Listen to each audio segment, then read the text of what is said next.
Anda kembali menyaksikan Nusantara Economic Updates dalam segmen Business Bites.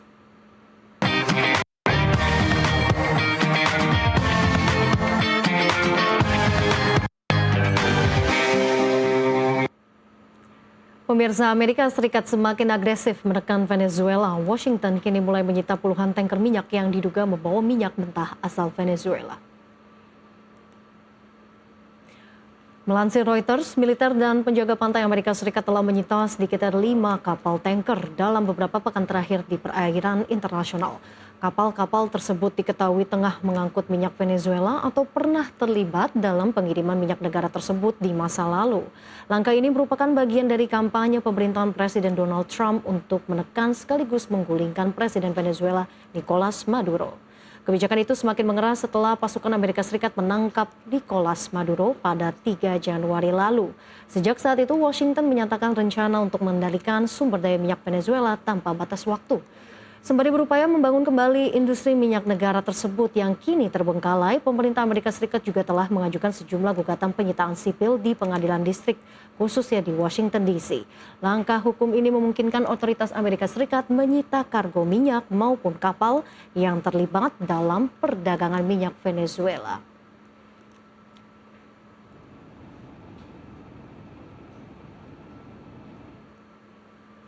Langkah agresif Amerika Serikat terhadap Venezuela ini menimbulkan pertanyaan besar, bukan hanya soal politik dan hukum internasional, tetapi juga dampaknya terhadap perekonomian global.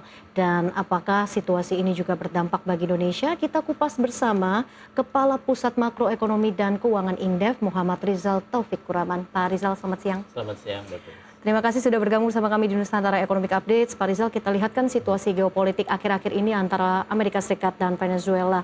Sebetulnya dari kacamata makroekonomi, apakah ini akan berdampak besar untuk stabilitas ekonomi global dan seperti apa impact-nya ke Indonesia? Iya, yang pasti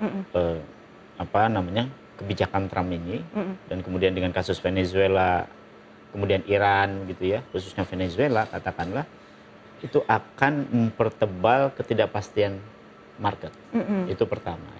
Yang kemudian tentu pelan namun pasti juga akan merangkak kepada ketersediaan energi, terutama dari minyak. Ya.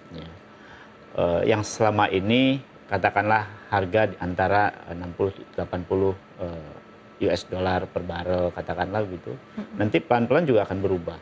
Ya, apalagi misalnya meskipun sekarang belum produksi, tetapi selama ini Venezuela juga punya kontribusi dalam konteks ketersediaan minyak ya terhadap atau ekspor minyak, meskipun kena ban katakanlah sanksi gitu ya oleh Amerika untuk tidak melakukan aktivitas, makanya kemudian produksinya turun dan memiliki level crude yang major dan itu diekspor ke China selama ini. Nah, itulah yang kemudian akan mempengaruhi pasar global, terutama berkaitan dengan energi atau minyak ini. Jadi ada efek berantai dari China, kemudian ke kita juga begitu ya Pak Rizal. Nah ini kan juga geopolitik situasi ketegangan ini juga terjadi di Iran dan China juga menjadi pembeli utama minyak dari Iran. Apakah ini akan berpengaruh dan impact begitu besar juga ke negara-negara berkembang seperti kita Indonesia? Iya, kalau saat ini kan memang harga minyak belum terlalu volatil ya, karena memang masih disuplai oleh negara-negara OPEC gitu ya. Karena kan di Venezuela juga belum melakukan produksi gitu. Produksinya juga sangat kecil sebenarnya. Ya, 300 juta barrel per hari kan gitu. Nah, kemudian ini tentu akan berimbas terhadap market ya, supply demand dari BBM kalau kemudian Venezuela dilakukan pengelolaan dan juga produksi yang lebih tinggi, karena memang tujuan dari Trump kan untuk mengambil pengelolaannya, bahkan investor dari Amerika kan akan turut serta berinvestasi di situ untuk mendorong produksi minyak di Venezuela yang tentu bagi Amerika itu adalah sumber income baru gitu ya, penerimaan baru bagi fiskal mereka yang saat ini sedang mengalami defisit yang cukup besar, hampir 6% terhadap PDB. Baik. Nah di sisi lain kita tahu juga China kan memang menjadi pembeli utama minyak dari Venezuela dan Iran, tapi mungkin lebih banyak dari Iran. Sementara Kemudian Amerika Serikat, Donald Trump ini ingin mengimpos tarif Betul. 25% untuk negara-negara yang berbisnis dengan Iran. Dalam hal ini China. Pandangan Anda seperti apa? Iya, memang betul. Jadi kita tahu gitu ya resiprokal tarif yang dilakukan oleh Trump tahun lalu, apalagi ke China luar biasa ya, bahkan sampai hadang-hadangan berubah begitu ya. Dan itu sudah terjadi ya, termasuk juga apalagi dengan kasus sekarang gitu ya. Di mana China selama ini justru menjadi importir minyak dari Venezuela padahal sudah di ban dan itu melalui pasar relabeling ya, yang kemudian bisa masuk ke pasar Cina gitu. Dan tentu ini menurut kacamata Trump mungkin ya, ini kan tidak konsisten atau tidak komit gitu ya dengan atau juga tidak taat gitu. Tapi memang Trump ini tidak hanya minyak sebenarnya, dan minyak memang bukan legitimate satu-satunya. Karena kita lihat minyak saat ini bagi dunia tidak hanya jangka pendek untuk meng-create ekonominya atau meng-create uangnya gitu ya, penerimaannya. Tapi minyak itu justru menjadi alat strategis, instrumen strategis jangka panjang. Karena itu adalah sebuah aset ya, jangka panjang yang tentu ini bisa memberikan pengaruh bargain di dalam perdagangan dunia gitu. Oke. Dari sumber daya, dari komoditas, tidak hanya minyak dari negara pun, tidak hanya Venezuela, tidak hanya Iran, ada Greenland. Jadi ini bisa dikatakan apakah kita sedang masuk ke fase geopolitik global yang memang jadi lebih open, lebih terbuka untuk menyuarakan kepentingan nasional, dalam hal ini Amerika Serikat. Ya, Trump kan mengatakan ya hukum internasional tidak dilihat lagi kan. Dan ini kan sebuah bukan simbol ya, evident, bukti bahwa Trump sedang melakukan ekspansi gitu ya terhadap negara-negara yang notabene memiliki sumber daya ekonomi yang sangat potensial dan memang bukan untuk saat ini tapi in the next. Katakanlah di Greenland. Apa sebenarnya potensinya? Di situ ada tanah jarang yang notabene cadangannya paling besar juga ya, termasuk paling besar di dunia. Dan tentu kalau kita bicara tanah jarang, di situ potensi untuk salah satunya semikonduktor, kemudian juga bahan baku ya atau material utama untuk melakukan industri dan modernisasi di bidang berbagai bidang gitu ya, karena itu juga bisa digunakan untuk produk-produk strategis ke depan. Saya kira Greenland, mengapa kemudian kok ke Greenland gitu ya? Greenland memang potensinya ya di situ. Jadi kalau kita melihat dampaknya ke Indonesia selain dari harga minyak dan tentunya harga BBM, tapi kalau kita melihat pasar keuangan dari biasanya kan geopolitik global ini akan berdampak kepada investor yang mulai lebih cenderung bermain aman ya, lebih risk off. Kalau berkaca dari penguatan dolar, kemudian pelemahan nilai tukar rupiah akhir-akhir ini dari awal tahun 2026, untuk jangka menengahnya akan seperti apa nih pengaruhnya nih Pak Rizal? Iya. Yang pasti kan tidak hanya dari kasus Venezuela, kalau kemudian dilihat dari market nasionalnya, kan pasti ada banyak indikator yang lain.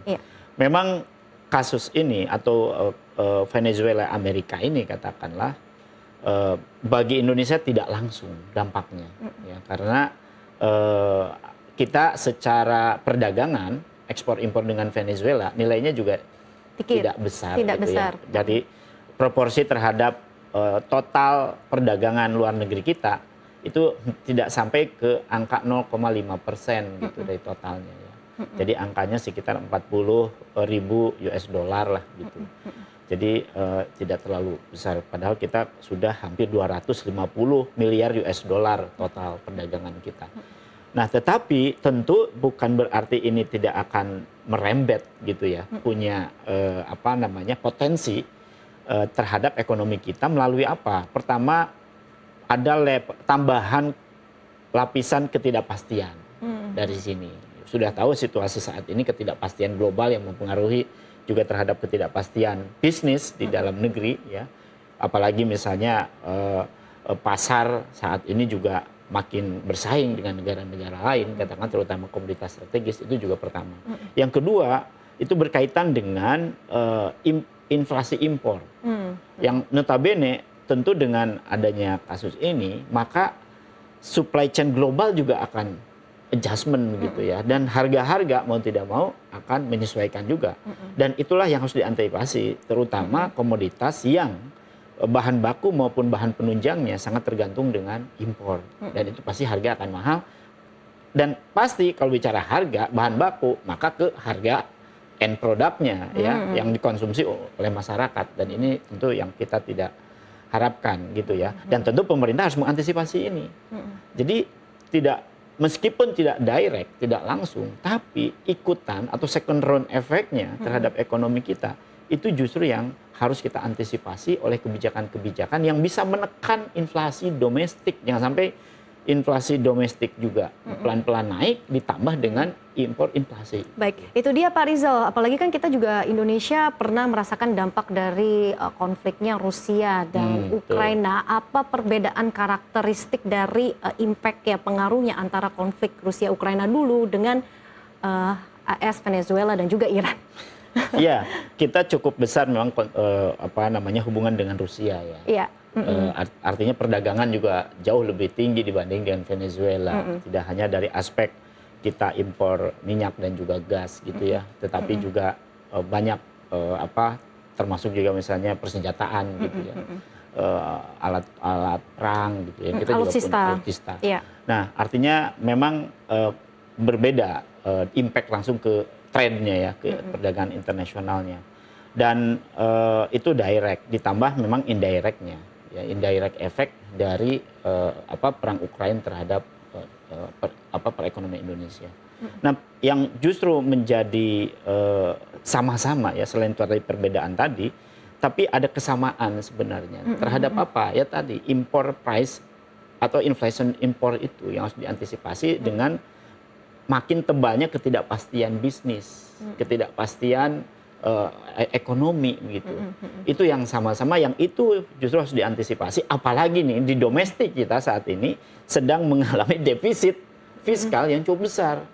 Ya, katakanlah ini juga harus diantisipasi. Mengapa? Karena investor yang tadi disampaikan akan hati-hati gitu ya, wait and see, melihat situasi ketidakpastian bisnisnya di global juga makin nebal, apalagi akan berdampak terhadap market ekspor impor kita, dan itu ketidakpastian juga akan berimpact karena kita tidak lagi negara bilateral, multilateral yang semua juga berdampak, termasuk terhadap inflasinya. Nah, itu harus diantisipasi. Baik. Saya kira. Pak Rizal, kita akan kupas lebih dalam lagi. Pemirsa, Nusantara Economic Update akan kembali usai jeda.